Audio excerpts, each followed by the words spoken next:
All right, let's jump right into this explainer. We're heading back to a totally pivotal year for digital finance, January 2015. By this point, Bitcoin wasn't just some quirky cypherpunk experiment anymore. It had exploded into a massive global phenomenon. People genuinely thought cryptocurrency was going to change the whole shebang when it came to money. Startups were popping up left and right, and honestly, it was a total digital gold rush. But, as we're going to see today, a much darker industry was maturing right alongside it, setting the stage for an absolutely massive digital investigation. Because think about the chilling reality of 2015 for a second. We're talking about a literal paradigm shift in how theft works. The old days of, needing a getaway car, weapons, and ski masks to rob a bank. Completely over. Hackers realized they had this unprecedented opportunity.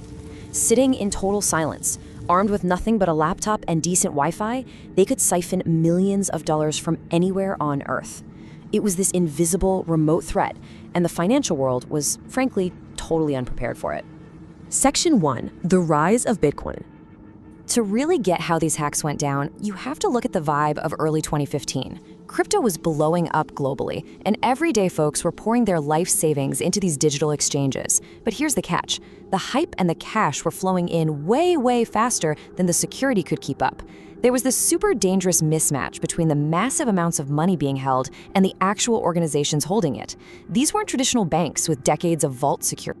And look at how the criminal mind evolved here. The contrast is wild. Traditional robbers, they rely on immediate physical force and intimidation. But these 2015 hackers, they didn't care about physical vaults.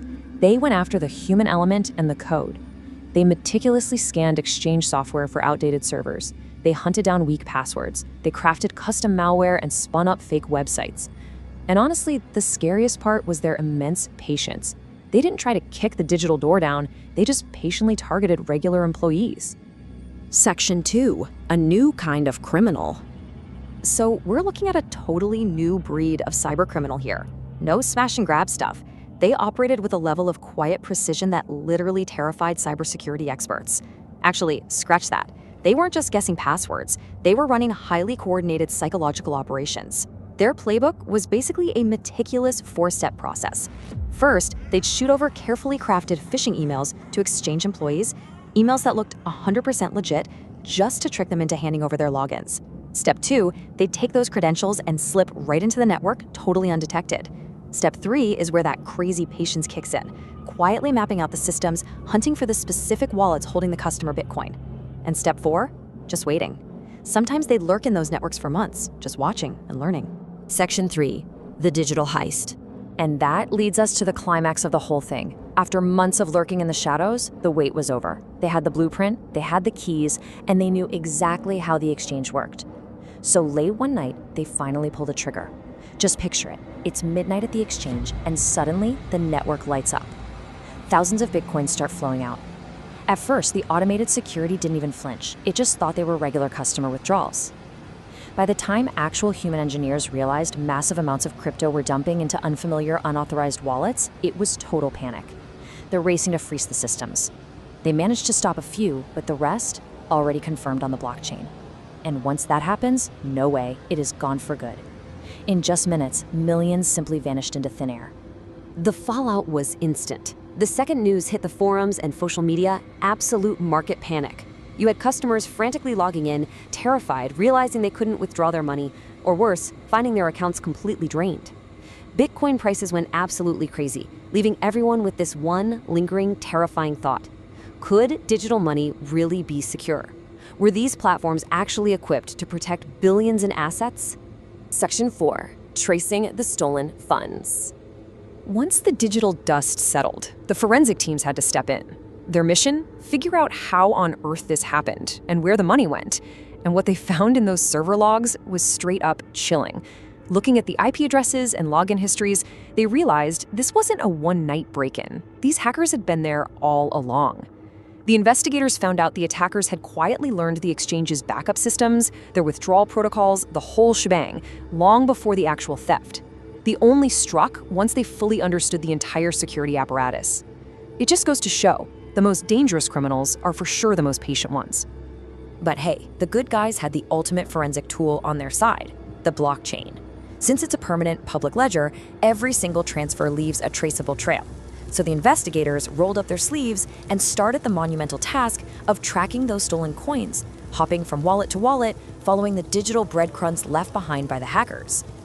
Of course, the hackers weren't stupid. They knew they were being watched, so they deployed these things called mixing services.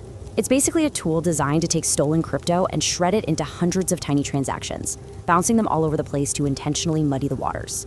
They're shooting coins across international borders in milliseconds, through multiple exchanges. The digital trail became so insanely complex that recovering the actual funds became a near impossible nightmare for authorities. Section 5. Securing the future. So what actually came out of all this chaos? Well, 2015 was a dark year, no doubt, but it was also a brutal, completely necessary wake-up call. It forced the crypto industry to grow up fast. Exchanges realized they absolutely couldn't cut corners anymore. The biggest game changer? Cold wallets. They finally realized that if a device is connected to the internet, it can be hacked, period. So they moved the bulk of their assets to offline storage devices. They also brought in multi-signature wallets, meaning no single person could authorize a giant transfer on their own. They ramped up security audits, even hiring ethical hackers to break into their systems before the bad guys could. Painful lessons? Sure, but they lead to much stronger armor. Now, what about you and me? The wild thing is, the lessons from 2015 are exactly what you need to be doing today. The golden rule here: do not keep huge amounts of crypto sitting on an exchange. Use strong, totally unique passwords, and absolutely, positively enable two-factor authentication.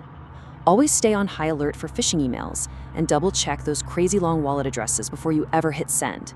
Because remember, whoever holds the private keys controls the crypto. Security fundamentally begins with you. As we wrap up this explainer, I want to leave this core thought with you. Innovation without security carries enormous risk. The 2015 hacking wave really exposed the hidden underbelly of the crypto revolution, proving that whenever technology leaps forward, it attracts both brilliant innovators and relentless criminals. Things are way more secure today, but make no mistake, the arms race between cybersecurity experts and hackers hasn't stopped. It's only gotten faster. So I'll leave you with this to chew on. As our entire financial lives become increasingly digitized, who do you think is actually winning the modern battle for our digital assets today? The architects building the vaults, or the invisible thieves patiently testing the locks?